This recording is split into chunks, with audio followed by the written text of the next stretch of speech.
What's up, homies? I'm Carmine, and you're tuned in to another episode of Super Carmio. We're going to be doing a 3-part series highlighting the removal, installation, and tune-in of a bigger turbo on my EVO 8.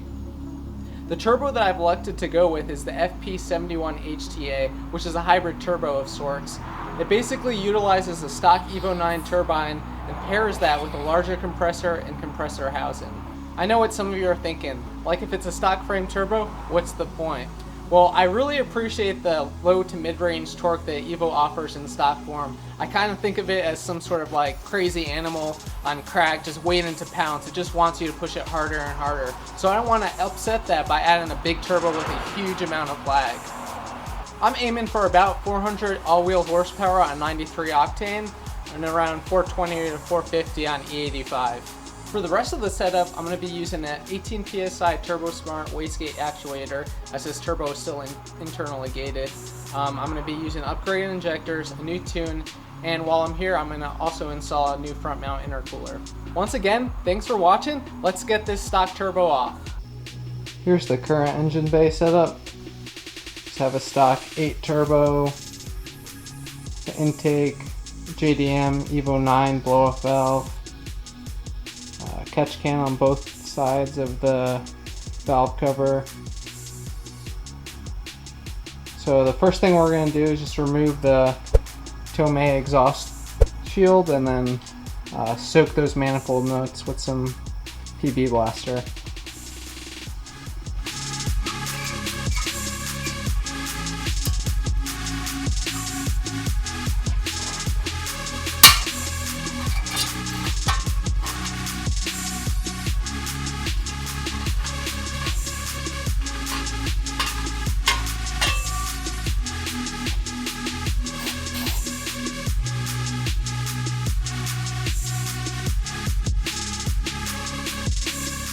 So while you're letting that soak, you're going to want to unplug the O2 sensor, and then you're also going to need to remove the intake. So let's go.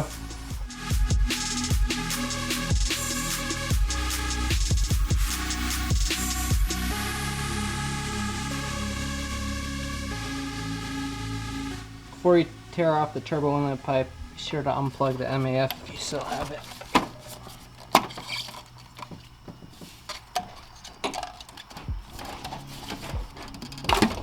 Boom. Next, you're going to want to take off this crankcase vapor line. In my case, I have a catch can, so it's coming out of the outlet of that.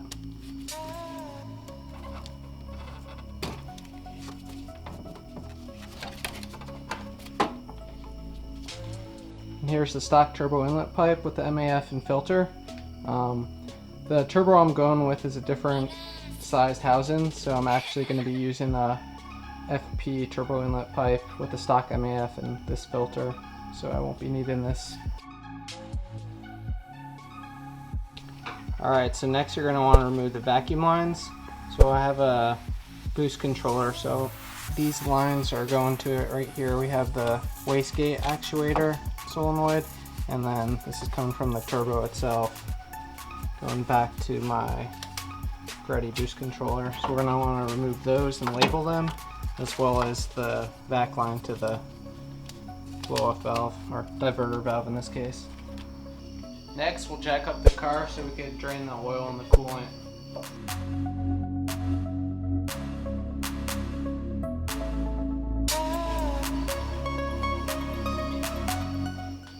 Don't forget your jack stands.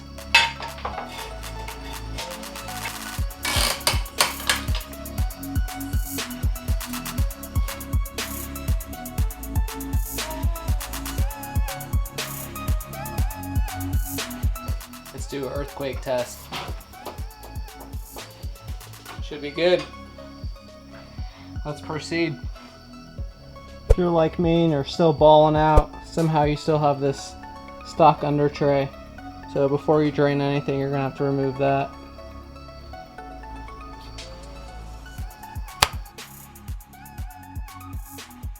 Next up, remove these cross braces. There's 2 of them.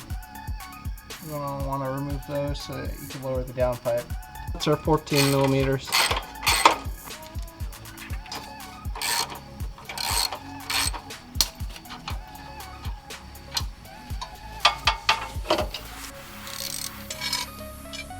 Next, remove the two 14 millimeter bolts that are holding the downpipe to the O2 housing.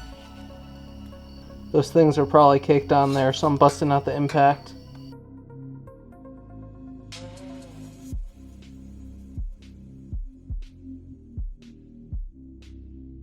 Alright, let's take off the lower intercooler pipe.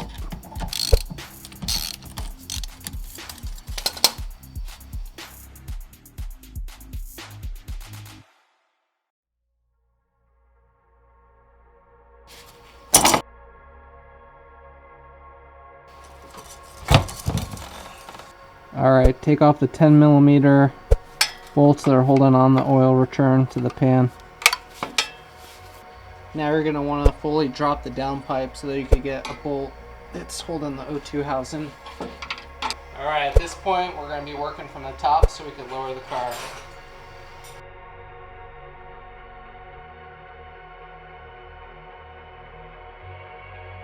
Alright, next use a 17 millimeter wrench to remove the oil feed off of the head.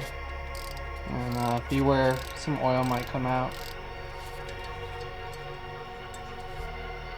So you could leave that oil feed line on the turbo if you're going to take it off as one piece.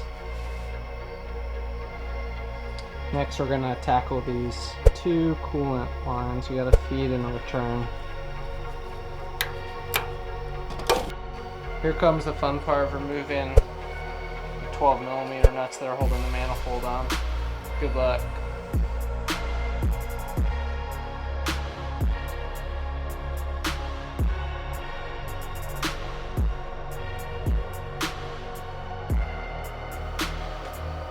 So for the outer nuts, it looks like it's 14 millimeters instead of 12.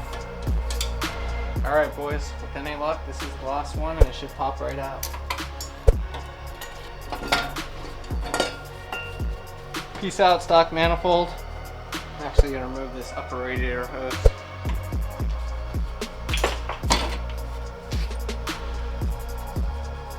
Get this turbo off.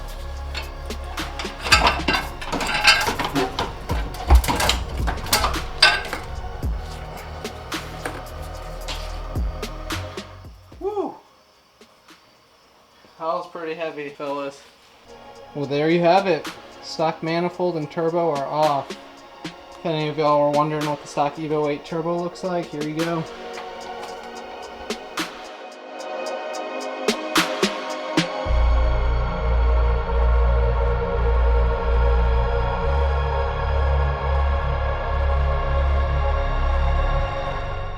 Now that wasn't too bad, was it? If you learned something new or liked the video, please press that like button and subscribe. In the next video, we'll be installing this bad boy, so stay tuned. Peace out, everyone.